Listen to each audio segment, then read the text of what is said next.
Hi folks, Canadian Prepper here. So today I'm doing a little experiment trying to make some backyard charcoal. Charcoal can be used medicinally for water filtration, fire starting, and even to make gas masks. So let's get to it. This video was brought to you in part by Silky Saws, the sharpest, fastest cutting, and most capable saws for survivalists, bushcrafters, and preppers. Go check them out on CanadianPreparedness.com. And don't forget to click the bell icon to be notified when new videos are posted. Enjoy the video. Now, the simplest definition of charcoal and why it's useful is that it is carbon.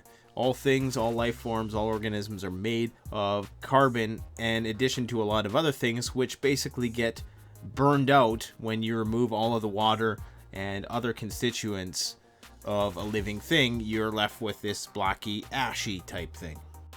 Now, you make charcoal by a process called pyrolysis. Now, the brainy definition of pyrolysis is a thermochemical decomposition of organic material at elevated temperatures in the absence of oxygen. So let's explain that a bit more simply. Alright, so I've never made charcoal before, and there's many other ways that you can do this that is probably a lot more efficient, and you're going to get a lot more charcoal if you do it that way. I just wanted to, as a first time run with the materials that I had on hand, try this out without having to create a huge bonfire, because I do live in an urban environment, so I can't just be making massive fires, which would be ideal for this sort of thing. Normally it's suggested you use something larger, like a 55-gallon drum, so you can just make a whole bunch of the stuff at once. I just wanted to make it on a smaller scale to test it out, so I decided I'm going to use my solo stove bonfire. I decided to throw some small pieces of birch into this ammo canister.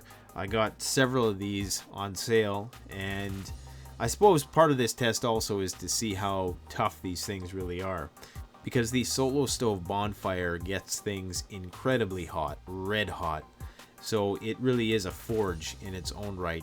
It's essentially a smokeless, gasifying fire pit. I'll post a link to the video that I did on that unit if you want more information. So the end result of all of this was it did work. It took a couple hours. I probably went longer than I needed to, because the solo stove is so efficient that it just burned the crap right out of this ammo canister. All the paint was just wrecked. It even had a hole in it. It was basically glowing red hot when I pulled it out of there. So I wasn't sure what to expect, but as it turned out, I was able to make myself some pretty good looking charcoal. And now that I understand how to do this on a small scale, I can just scale it up and do it on a larger scale with basically a larger metal container, which is really all you need. Now, you don't even necessarily need a metal container. The YouTube channel, which is very popular, Primitive Technology, where he's showing you how to make it basically out of a mound of dirt, stuff you would just find in nature.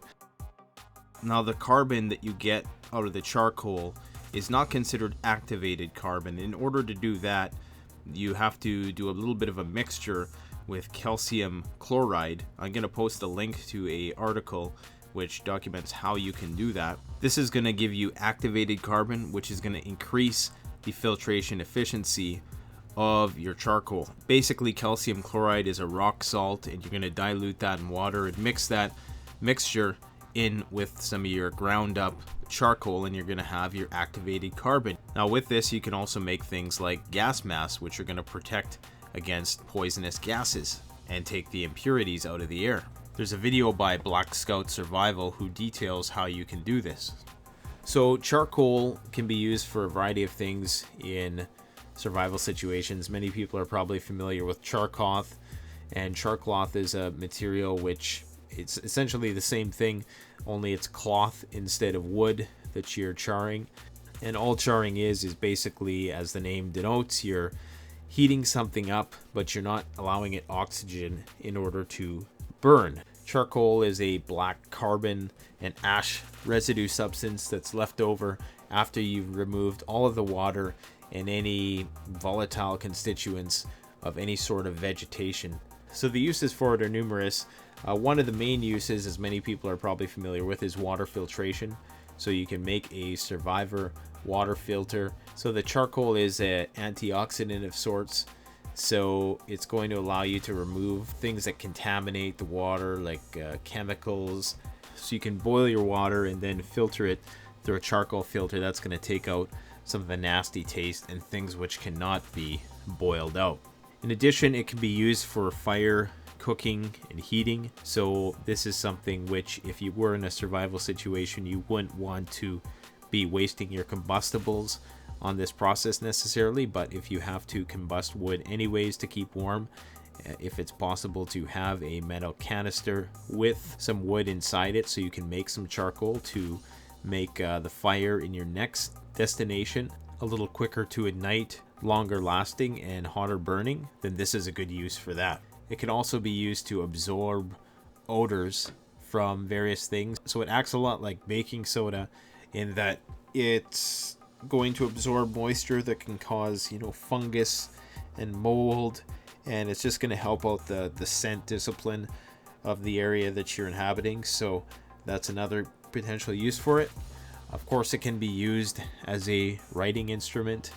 You can use it for signaling if you have to write somebody a message. It's kind of like a makeshift Sharpie. So if you didn't have anything to write with and you wanted to maybe write on your house or on a sign, looters will be dealt with lethally or something like that to scare away the baddies, then this would be a good use for that. Now, charcoal can also be used for gardening as a fertilizer of sorts. It's going to raise the soil's pH. It's also going to improve air circulation and increase the soil's ability to retain water and nutrients. Also has medical uses, so it can be used to absorb toxins from the body. So sometimes when people overdose, for instance, so when you have too many toxins in your system, people are given activated charcoal, which is a little bit different. It's a bit more potent than the charcoal you're making from wood, but essentially it's the same principle, and that's going to basically extract those toxins out of your system.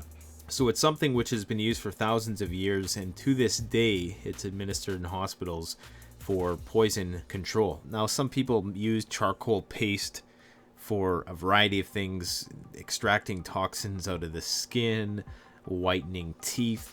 There's a variety of dubious claims about what charcoal is capable of doing, but at the end of the day, its ability to absorb toxic bad stuff is scientifically proven. Also, because charcoal burns very hot, it can be used for forging. So if you had metal and you were wanting a very hot fire, you could use the charcoal that you've made in order to get a nice, really hot fire going to get that steel that you want hammered out. But as far as I know, charcoal has been used for that purpose throughout history in a kiln in order to forge steel into weapons. There's many other ways that you can make it, and I'm definitely going to be experimenting more and more with those.